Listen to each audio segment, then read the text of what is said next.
क्या सोच रहे हैं राजन? बोले, बतलाएं, जीवन बड़ा है या त्याग? उत्तर देकर सिंहासन को पाएं। जीवन बड़ा है देवी। जीवन है तभी त्याग, पाने का प्रयास है, खोने का दुख है। जीवन नहीं तो कुछ भी नहीं। जीवन के कारण ही मनुष्य निस्वार्थ त्याग करता है, इसीलिए जीवन ही बड़ा है। किंतु देवी, कथा सुनने के बाद एक बात मेरी समझ में नहीं है। क्या? कि ऋत्विक ध्वज ने दान के आगे अपने जान तक की चिंता नहीं की। यही सवाल सम्राट विक्रमादित्य के सामने भी आया था। वो भी इस बात से बहुत चिंतित थे। आचार्य जी, किसी निष्कर्ष पर पहुंचे आप? हाँ सम्राट, आपके प्रश्न के अनुसार मैंने एक प्रश्न कुंडली बनाई है, जो एक चांडाल योग की कुंडली बनकर के सामने आई, जिसके ग्रहों की स्थिति और दशा के अनुसार यह फल निकलता है कि पिछले जन्म में वो एक व्यापारी था, ब्याज पर धन दिया करता था, लोगों के परिश्रम से कमाया हुआ धन अपने पास रख हड़प लेता था। परंतु आचार्य जी, इस जन्म में तो वो महात्यागी और दानवीर है। हाँ, ईश्वर सभी को अपनी भूल सुधारने का अवसर अवश्य देता है। उसके इतने नीच कर्मों के बाद भी ईश्वर ने उसे मनुष्य जीवन का एक और अवसर, ताकि अपने पिछले जन्म की गलतियों को सुधार कर इस जन्म में अच्छा कार्य कर मोक्ष प्राप्त कर सके। और यही कारण है कि इस जीवन में प्रत्येक पूर्णमासी को वो 10,000 स्वर्ण मुद्राएं दान में देता है, ताकि पिछले जन्म के सारे ऋण से मुक्त हो जाए और पाप से भी। किंतु आश्चर्य की बात यह है कि प्रत्येक पूर्णमासी को उसके पास 10,000 स्वर्ण मुद्राएं आती कहां से? सम्राट, इसका उत्तर मेरे पास है। आपकी आज्ञा अनुसार जब मैंने ऋत्विक ध्वज के बारे में पता किया तो पता चला कि उसने काली मां की जोगनियों को सिद्ध कर रखा है। जाग योगिनी जाग, तेरा दास तेरा आवाहन करता है। प्रकट हो योगिनी, प्रकट हो।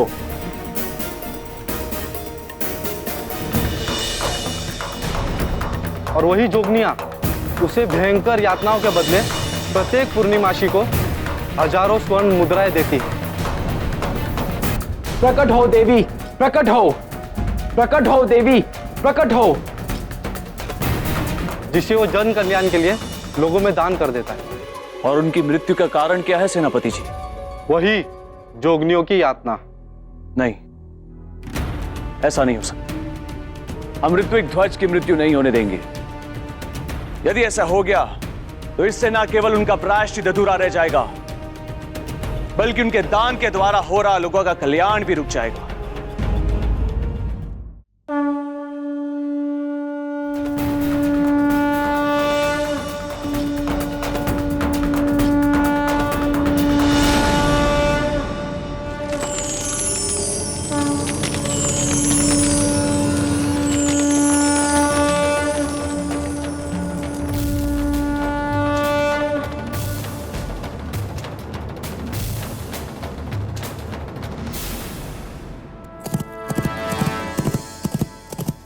प्रणाम देवी। ऋत्विक ध्वज, हमने तुम्हें मना किया था ना कि धन के लिए मत आना यहाँ। तुम फिर भी आ गए, ये जानते हुए कि तुम्हारा जीवन संकट में पड़ सकता है। मुझे अपने जीवन की चिंता नहीं है देवी, मुझे चिंता है दूसरों के जीवन की, उनकी समस्याओं की। कृपा करके आप मुझे धन दीजिए ताकि मैं उस धन से लोगों का भला कर सकूं। तुम धन प्राप्ति की शर्त जानते हो ऋत्विक ध्वज? क्या हमारे 100 कोड़ों का प्रहार सह भी पाओगे? मैं उसके लिए तैयार हूं देवी।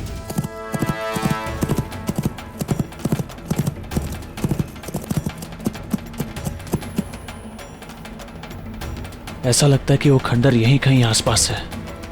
इससे पहले कि ऋत्विक ध्वज को कुछ हो जाए, हमें वहां पहुंचना होगा।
उठो ऋतिक ध्वज, उठो और मेरे पास आओ।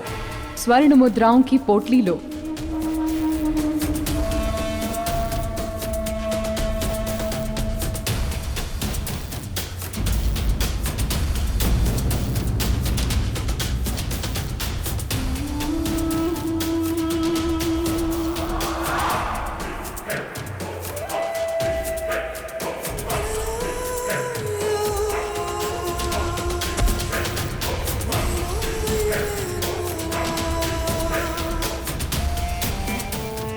मैं समझ गई, तुम नहीं आ सकते क्योंकि तुम्हारा अंत समय निकट आ गया है। दुख है ऋतिक ध्वज कि इतने कष्ट सहने के बाद भी तुम्हारी मुक्ति इस जन्म में भी अधूरी रह जाएगी। नहीं मोहम्मद दीजिए देवी।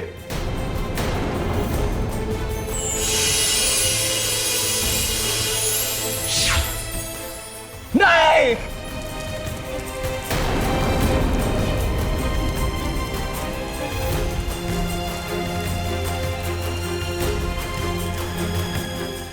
मित्र,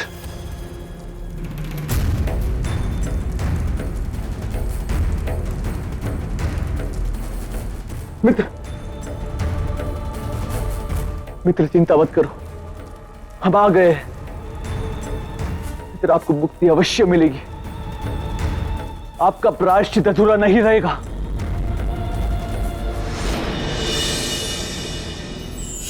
किस सोच में डूबे हैं राजन? सोच रहा हूं कि ऋत्विक ध्वज के दोनों जीवन व्यर्थ चले गए। ना तो उसके पिछले जन्म के पापों का प्रायश्चित हुआ और न इस जन्म में उसे मुक्ति मिली। बहुत दुर्भाग्यशाली रहा ऋत्विक ध्वज। ऐसा मत कहिए राजन। तो और क्या कहूं देवी? ऋतिक ध्वज सौभाग्यशाली व्यक्ति है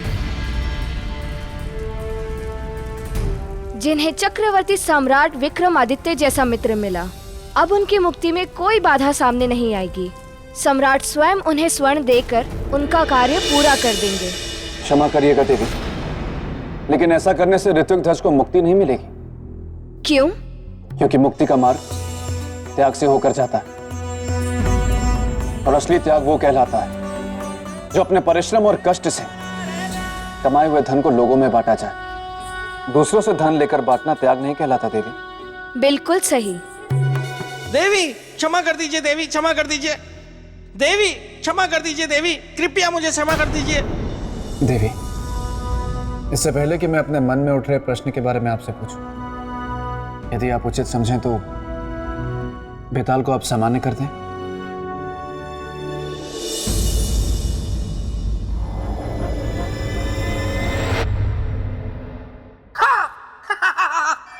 धन्यवाद धन्यवाद देवी, धन्यवाद।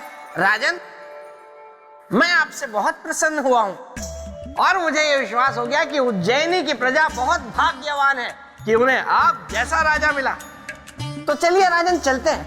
उज्जैनी की प्रजा आपकी प्रतीक्षा में है। चलिए चलिए। देखा राजन, आपके कहने पे हमने इन्हें सामान्य किया, लेकिन देखिए इन्हें, इनके स्वभाव में बिल्कुल भी सुधार नहीं। नहीं देवी, मैं तो बस। राजन बताइए, आपके मन में और क्या जिज्ञासा है? देवी, मेरे मन में जिज्ञासा यह है कि सम्राट विक्रमादित्य स्वयं बहुत बड़े त्यागी थे, त्याग की महत्ता को समझते थे। तो ऋत्विक ध्वज के संकल्प को पूरा करने के लिए उन्होंने क्या किया? मैं सुनाऊं? देवी, आप इतने समय से राजा भोज को कथा सुना रही हैं, आप थक गई होंगी, थोड़ा विश्राम कर लीजिए। आगे की कथा मैं सुनाता हूँ। अगर मैं कथा सुनाऊंगा, इसी बहाने मैं अपने मित्र को याद भी कर लूंगा। ठीक है बेताल, सुनाओ। हाँ तो राजन, हुआ ये कि एक बार मेरे मित्र विक्रमादित्य के भोजन में से एक विशाल कंकड़ निकला। बेताल! क्षमा देवी क्षमा, मैं भावनाओं में बह गया, इसलिए ये कह गया। तो राजन, आगे की कथा सुनिए।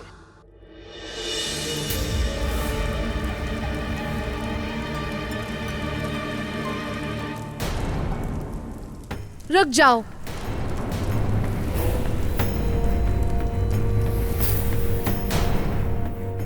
मत जाओ उस अग्निकुंड में। जाना अनिवार्य है देवी। तो लौटना भूल जाना। लौटने के बारे में प्रवेश के बाद सोचेंगे। इतनी प्रिय है मृत्यु? मृत्यु प्रिय नहीं है देवी। मित्र का जीवन प्रिय है और प्रिय है उन्हें दिया हुआ वचन। आपसे एक विनती है देवी, जब तक हम लौट कर ना आए हमारे मित्र के जीवन की रक्षा करना। किंतु एक बात याद रखना राजन, कि आपको कल के सूर्यास्त से पहले वापस आना है, क्योंकि ऋत्विक ध्वज का जीवन कल सूर्यास्त तक ही है। सूर्यदेव तब तक अस्त नहीं होंगे जब तक हम लौट कर नहीं आएंगे। यह हमारा संकल्प है। हमारे लौट कर आने तक ऋत्विक ध्वज को जिंदा रहना ही होगा।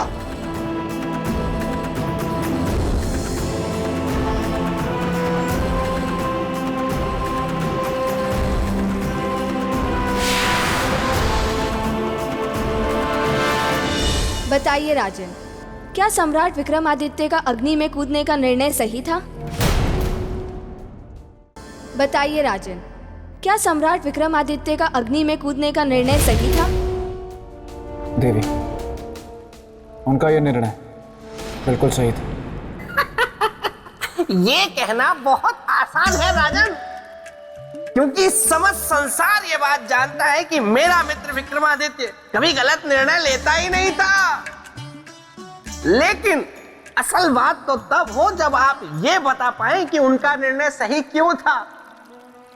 उनका निर्णय सही इसलिए था कि ऋत्विक ध्वज को उन्होंने अपना मित्र माना था और अपने मित्र के प्राणों की रक्षा करना एक उचित निर्णय था।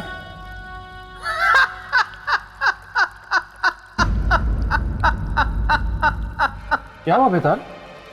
हमने ऐसी कौन सी बात कर दी कि आप हंसने लगे?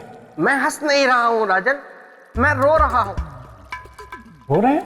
जी, जब मैं बहुत दुखी होता हूं तो मेरी हंसी निकल जाती है, और जब मैं बहुत खुश होता हूं तो मेरा रोना निकल जाता है। आपने मेरे और मेरे मित्र की मित्रता की बात कर कर मुझे भावुक कर दिया, इसीलिए मेरी हंसी निकल गई। अब मैं भी यहां से निकल जाता हूं।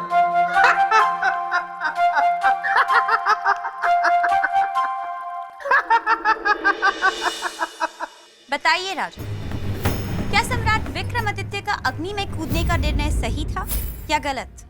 बिल्कुल सही था। अपना जीवन संकट में डालकर? हाँ देवी, संकट पर विजय पाने के बाद जो सुख और शांति का एहसास होता है वो किसी यज्ञ में करने वाली आहुति से कम नहीं होता, क्योंकि उन्हें यह ज्ञान था कि वो अग्निकुंड मात्र एक अग्निकुंड नहीं, किसी लोक का प्रवेश द्वार है जहां से उन्हें स्वर्ण पोटली प्राप्त होगी। भला ये कैसे जान गए वो? अग्निकुंड में देवी के प्रकट होने से, क्योंकि जब कोई आता है तो किसी न किसी द्वार से ही आता है।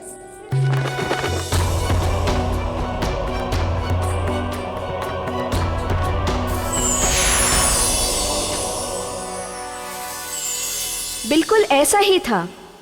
तभी सम्राट विक्रमादित्य उस मार्ग से होकर स्वर्णलोक के द्वार तक पहुंच गए।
मित्र विक्रमादित्य के सामने कोई और रास्ता शेष बचा नहीं था, क्योंकि वो दैत्याकार जानवर ठान चुका था कि वो मेरे मित्र के टुकड़े टुकड़े कर देगा। फिर क्या हुआ देवी? राजन, सम्राट विक्रमादित्य को महापराक्रमी ऐसे ही नहीं कहते। उन्होंने भी उस दैत्याकार जानवर का डट के सामना किया।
हे पराक्रमी राजन, स्वर्णलोक में आपका स्वागत है।